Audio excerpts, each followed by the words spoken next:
Sejam todos muito bem-vindos. Eu sou o Dr. Adivir Zingri, sou médico de família e comunidade, pós-graduado em endocrinologia e metabologia. Essa semana a gente vai conversar sobre água, como essa substância que ocupa mais da metade do nosso corpo não teria um lugar de destaque quando a gente fala de saúde, não é verdade?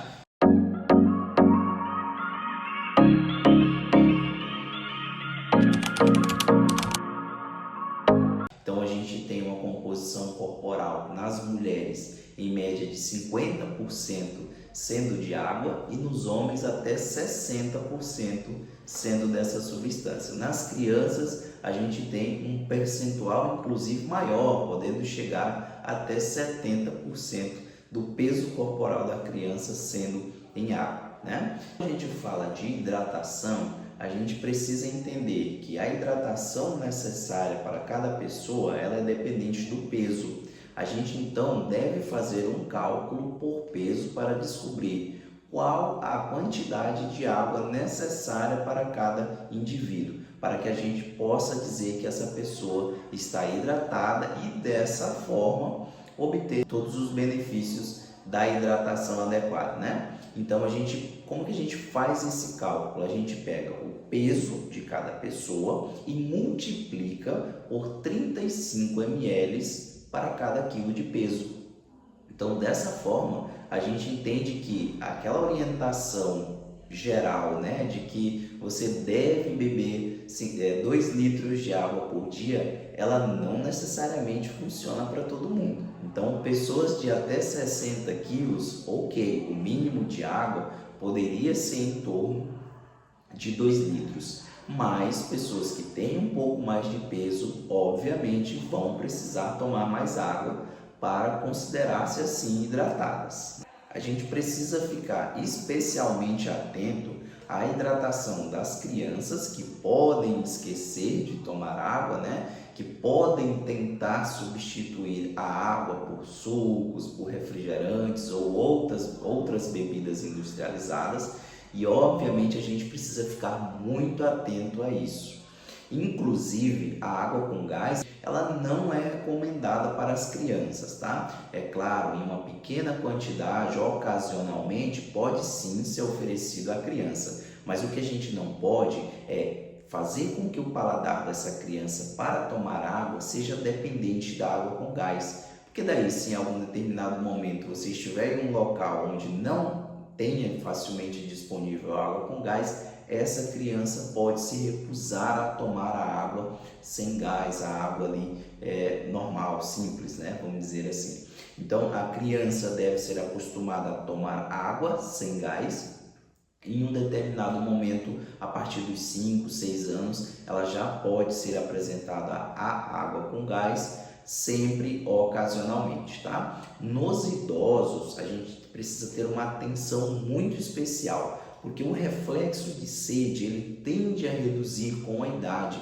Então, a maioria dos nossos idosos, infelizmente, passa por um processo de desidratação, seja ele leve ou moderado, tá? Então, nos idosos, a gente sempre tem que ficar atento a oferecer líquidos, oferecer água, lembrar de tomar água para que essas pessoas não estejam desidratadas, podendo, obviamente, ter consequências com o descontrole da pressão arterial, episódios de hipotensão arterial, constipação que pode estar presente, a piora da imunidade, que mais para frente eu vou explicar para vocês como basicamente a água interage com o intestino. Então é muito comum na pessoa idosa a gente encontrar quadros de constipação tentando ser tratados através de laxantes, sejam eles aqueles óleos, né, minerais ou propriamente o laxante ali, o medicamento industrializado, sendo que na maioria das vezes esse idoso está desidratado e por conta disso a gente tem uma compactação das fezes e o surgimento da constipação. Essa pessoa precisa estar hidratada adequadamente e se persistir os sintomas de constipação, aí sim pode ser necessário procurar um auxílio profissional para individualizar e tratar esse caso, tá? Então, quais são os benefícios relacionados a uma hidratação adequada, né? A gente, como eu mencionei anteriormente, a gente faz um cálculo baseado para o peso. Então, a gente deve considerar uma boa hidratação pessoas que fazem a utilização de pelo menos 35 ml por cada quilo de peso. Esse é o mínimo, vale lembrar isso. O máximo a gente diz que é em torno de 50 ml por quilo de peso. Então, entre 35 e 50 ml por quilo de peso é quando a gente tem uma faixa considerada normal de boa hidratação para esses indivíduos, tá? Vale lembrar também que pessoas que vivem em regiões muito quentes, pessoas que transpiram muito, que praticam esportes que acabam transpirando muito, elas devem somar a essa quantidade de água mais 500 ml por dia para compensar essa desidratação ou presente da atividade física que ela pratica. Então vamos lá. Para pessoas que praticam esportes, né? Obviamente a gente tem uma grande melhoria de rendimento físico e inclusive cognitivo em pessoas que estão hidratadas de forma adequada. A gente tem uma grande porcentagem do músculo sendo ocupada pela água. Todos os processos metabólicos, volto a mencionar, todos os processos metabólicos, seja de rendimento em termos de performance, ou seja, através da queima de gordura, da lipólise, esses processos são dependentes de água. Então, obviamente, uma pessoa que está desidratada não irá render fisicamente. Então, você vê os atletas sempre se hidratando, sempre preocupados com a hidratação, justamente porque eles e seus treinadores entendem a importância que a água tem no rendimento, na performance físico, né? Para aquelas pessoas que pretendem, por outro lado,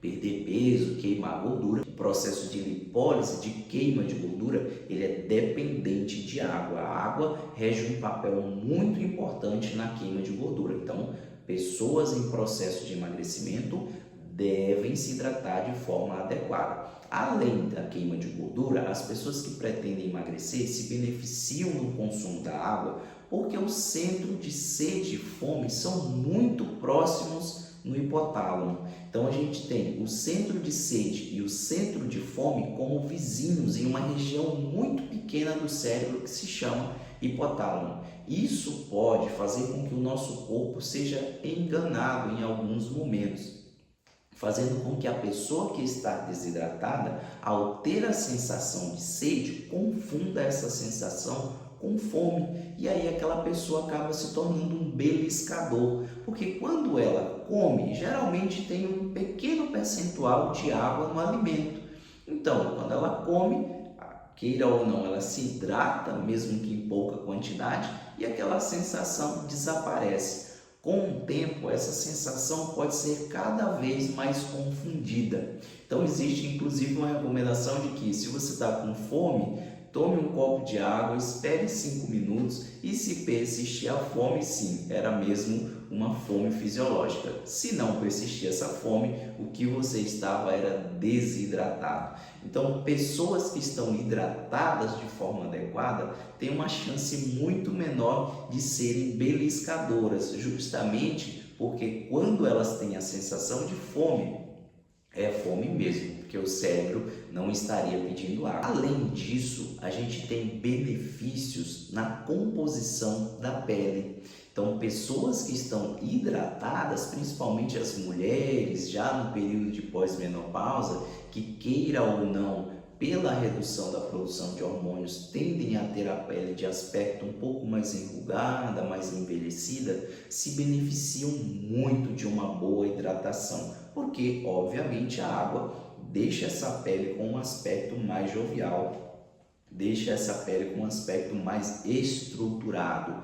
Então, ao invés de procurar como primeira medida tomar colágeno, como muito se vê, você precisa se hidratar, tá? Estar adequadamente hidratada vai fazer com que a sua pele tenha um aspecto mais jovem. Além disso, a gente tem benefícios da hidratação relacionados à função do intestino e à melhoria da nossa imunidade. Por que acontece isso? Vamos fazer a analogia do tobogã, que é uma analogia que eu gosto muito. Uma pessoa descendo por um tobogã sem água, obviamente não vai ser a mesma coisa que uma pessoa descendo por um tobogã que esteja com água, que esteja hidratado. O mesmo acontece com o nosso intestino. Se a gente não consome água de forma adequada, o nosso intestino tende a ficar mais parado, a gente fica mais constipado. Esse intestino, por ficar constipado, acaba aumentando a permeabilidade intestinal, aumentando o risco de que algumas toxinas sejam absorvidas através do nosso intestino, gerando uma inflamação intestinal e, obviamente, essa inflamação pode levar a uma inflamação sistêmica, prejudicando basicamente todos os órgãos e sistemas, em todos os sentidos. Então, estar hidratado vai fazer com que as fezes consigam se movimentar de forma mais satisfatória através do nosso intestino e também,